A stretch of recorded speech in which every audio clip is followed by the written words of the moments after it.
So, this week was an interesting uh,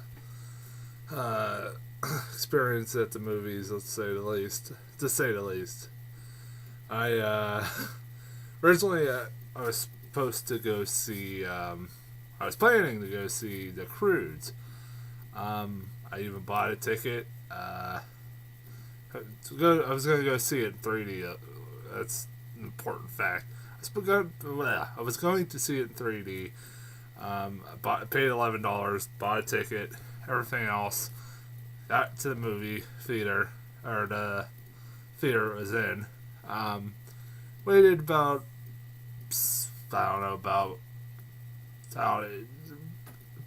20 something minutes for previews and commercials. And they were really short commercials and previews. And then right before the last preview I got was actually a trailer for The Croods. I thought that was really strange. I was like, why am I getting a trailer for the movie I'm about to see? That makes no sense. I was like, I've never had that happen before, but you know what? What the hell? And then I'm like, as I'm watching it, I'm like, well, that's just kind of stupid. And I was sitting there going, this is kind of stupid, but whatever. As long as the movie starts, everything else, I'll be fine. I got like the trailers for like Despicable Me 2, which I couldn't wait for. I can't wait for it. It looks funny as hell. I hadn't seen that trailer yet. I got the Smurfs 2. God, that looks awful. And all that stuff like that. And like I said, I got The Croods at the end of it. And so I go right after the trailer for The Croods ends. All of a sudden, the lights go up. The theater lights go up, and the screen minimizes, and the movie doesn't even start. And I'm like, what the hell just happened? It's just like the movie just shuts off. So like all the previews and stuff, and I was sitting there going, what the hell happened? Of course, a few people started going out and telling management and everything else about it, and unfortunately, the lady came in about 10 minutes later. The manager came in 10 minutes later. She said, well, sorry for the inconvenience, but unfortunately, the movie will not play on her projector. So, I've never had that happen before. And because of that, they gave us free 3D passes to any movie 3D movie you want to go see. We want to go see that. And I'm like, well, this is the most bizarre thing I've ever seen happen to me. Obviously, I can't do a review. And there was a 2D showing playing a couple theaters down. They said we could go see that if we wanted to, and it hadn't even started yet. Honestly, I wanted to see this in 3D because if it's in 3D, I want to try to see the movie in 3D and not 2D if I can get the chance. So I decided to kind of skip out on that, the 2D version. I'll try to get to The Croods maybe one of these days. I'm pretty busy this weekend, but I'm going to try to get maybe on Sunday or something to go see it. Anyways, obviously, I can't do a review of a movie I haven't seen yet, so I did go see something instead for free, technically. I guess maybe technically not, since I paid $11. I went and saw the theater management. I went basically right after that. I went and saw what else was playing, and then I saw Olympus Has Fallen was playing at 1 o'clock, and it was about 12:50 at this point. And so they just said, go ahead, go see it. I was like, okay. So I decided to go see Olympus Has Fallen. And I just got back from the theater from seeing it, obviously. And so what do I think of it? Going into this, I saw the trailers, and it looked like a silly little action flick. I didn't really know whether it was going to be good or not. I saw it was being directed by the guy who made Training Day, so I was like, okay, this could be interesting. And it had Gerard Butler looking like he was doing, going back to his 300 roots and actually being an action star now, which, thank God. I hate all his damn romantic comedies are terrible. And it had people like Morgan Freeman, Aaron Eckhart, and all that stuff. Ashley Judd, and it looked decent. And coming out of this, what do I think of it? It's pretty. I think this was a pretty good flick, action flick. Yeah, it has its flaws. It is somewhat very stupid in parts. And I kind of expect that out of an action movie almost nowadays. Um, but this definitely is a fun. This definitely was a fun little action flick. Best thing about this movie was Gerard Butler. Good God Almighty, he needs to start doing more action movies. For the love of God, I'm hoping that he does more action movies from this point forward. He has the same problem had with Matthew McConaughey for years. Matthew McConaughey and him both have been doing all these romantic comedies, and because of that, it made me really hate them, basically, because every movie they were in sucked. And now that I've seen this, it reminds me of why I liked Gerard Butler in 300. Same thing happened with Matthew McConaughey when I saw The Lincoln Lawyer. I hadn't seen him in a great role in a long time, and when I saw that, I was blown away. I almost forgot how great of an actor Matthew McConaughey was until I saw Lincoln Lawyer. And in this one, Gerard Butler ain't a phenomenal actor, but he is a great action star, and because of this movie, it reminded me of that. And he steals this movie. He's a cold-blooded killer in this movie. He definitely is very good in this. Like I said, very good in this flick. I like that this movie, when shit gets real, shit gets real. This movie's rated R. I remember going into this, I thought it was going to be PG-13, go the route of Red Dawn, and be PG-13 and hide away from the violence. No, this movie is just, people are getting shot in the head right and left. People are getting obliterated by, machine guns, everything else. It's bloody as hell, and it is a lot of fun for that. Because of that, this movie's honestly really unpredictable in a lot of parts. You don't know where this is going. People die. Literally, people, really, really important people die in this movie, and it kind of kept me guessing where the hell this was actually going to go, and I like that.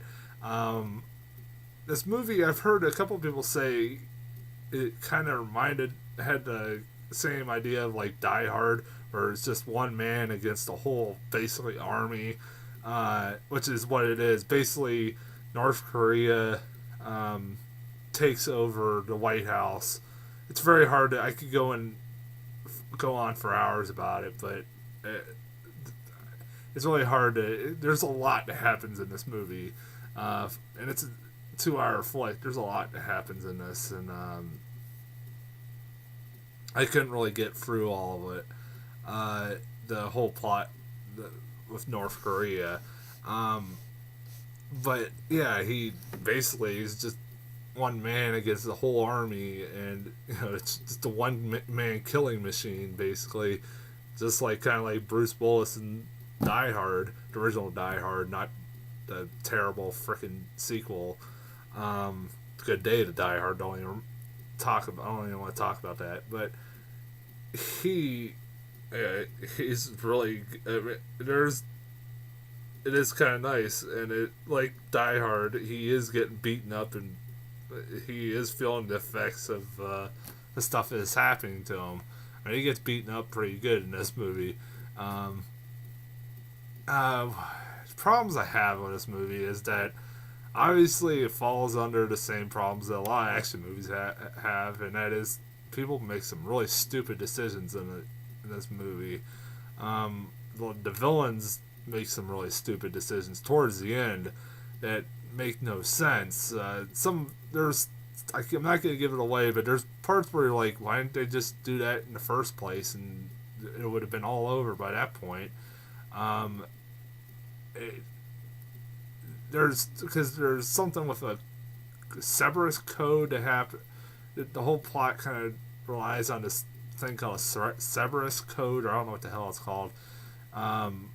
Basically, it's a code that has access, that gains access to nuclear weapons, our nuclear weapons, and that's basically what they're there to do. Basically, their whole plot is kind of revolved around this code, and towards the end, something happens with that code that you go, well, why didn't they just do that in the first place? It makes no sense. There's a lot of stupid things. There's a lot of stupid decisions by people in this movie. The villains and the heroes in this movie make stupid decisions. Obviously, I don't understand. I feel bad for Gerard Butler's character. As you saw in the trailer, Ashley Judd plays Aaron Eckhart's. She plays the First Lady, and she gets killed in like the first 10 minutes by an accident on the road. And poor Gerard Butler, who's doing his job, ends up getting demoted. I thought that was it is kind of stupid, but they do explain that. I also at one point Dylan McDermott plays, I guess, a Secret Service agent who I don't know if he's retired or not. I can't decide whether he is or not. I don't think they really explained that well enough. But at one point, yeah, he's still working for the president and everything else, basically. And he, all of a sudden, when the Koreans attack, he becomes a traitor. This isn't a big spoiler because it happens within like 20 minutes of the movie. And yeah, and it's like, well, that came out of nowhere, and I'm like, well, at least if they explain it, maybe I will forgive it. Well, they tried to explain it, but it's still very unclear why he's betrays the president, why he betrays his country. It makes no sense. At one point, he's saying that the president, was basically being bought out by Wall Street, and that's why he did it. And then at one point, he also says towards the end that he did it for his daughter. I don't know what the hell his daughter has in it. His daughter was never mentioned at one point in this movie. I don't know what the hell. I still don't understand why he did it. It made no sense. I was willing to forgive that. Also, when did maybe somebody could explain this to me, but did North Koreans all of a sudden get suicide bombers? Apparently, I'm starting to think, as I was watching this movie, was at one point the villain supposed to be Al Qaeda and not North Koreans? Because at one point, they decide to, when they're invading the White House, they get these two regular schmoes, these guys that look like regular schmoes, come up to the gate and basically blow themselves up. I did not know, unless I don't think North Koreans have suicide bombers. I never knew that. If they did, maybe if they do have suicide bombers, I never knew that. But I don't think they do. It was really weird. I was like, okay, all of a sudden they have suicide bombers. And yeah, there was parts of, like, they do explain, I'll give them this, the preposterous thing about this movie, being that they're able to easily take over the White House is kind of explained. And all those kind of like questions like, where's the military? You would think, I was thinking while this invasion was happening, I'm like, where's the military? They would have been there very quickly. They do kind of explain that. I'll give them that. But it is still preposterous that they would be able to take over the White House that easily. Because they do very easily. Like, I think the villain says at one point, they take it over basically in like 13 minutes. Apparently it's that easy, I guess, people. Just have a military plane and a bunch of soldiers, and they're able to take over the White House, I guess, that easily. I don't know, maybe, but I mean, you kind of throw all believability out the window when you see an action movie. You kind of knew this kind of movie. You would expect something like that. I'm not. That's just kind of nitpicking at this point. Like I said, there wasn't really many big flaws with this movie. The typical. It had, like I said, the typical flaws of an actual action or of a silly action movie, and this is a silly action movie. It's entertaining. It's a hard R. It's a hard R action movie, which I love. Which we don't get as much anymore, other than the last few months. We have gotten a lot of hard R action movies in the last few months, like Last Stand and Bullet to the Head, and unfortunately Good Day to Die Hard, which I agree, there's probably was a PG-13 version of that movie, but they just decided to please the fans and make it R, but they also made a shitty movie in the same process. But this was this was a fun. I was not there was not at one point where I was bored to death.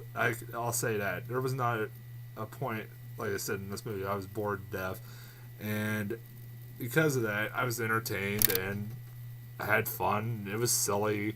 There was a lot of preposterous things, obviously. Dealing with a plot of where North Koreans take over the White House, you're going to deal with some preposterous moments in this movie, in that kind of movie. Like I said, Gerard Butler's great. Aaron Eckhart's great. Morgan Freeman's great. It's all great actors in this movie, so there is no problems in the acting department either.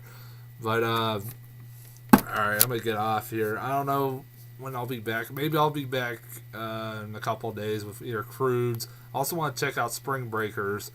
I'm doing this thing at this point where I'm trying to see all the movies that are certified fresh on Rotten Tomatoes, which luckily this year there hasn't been many so far. And it's pretty sad. It should tell you how pretty sad the state of movies is this year. I'm hoping it gets better during the summer, hopefully. This year's been very bad as of late. But yeah, I'll either try to go see one of those two eventually. I'll probably try to first see The Croods so I can get that over with. Hopefully that movie's actually good and worth the freaking wait. I'm hoping. But I'll be back either a couple days or so, or I'll be back next week with G.I. Joe Retaliation, which hopefully is good too. But I'll see you guys next week or 2 days later. Until then, I'll see you guys.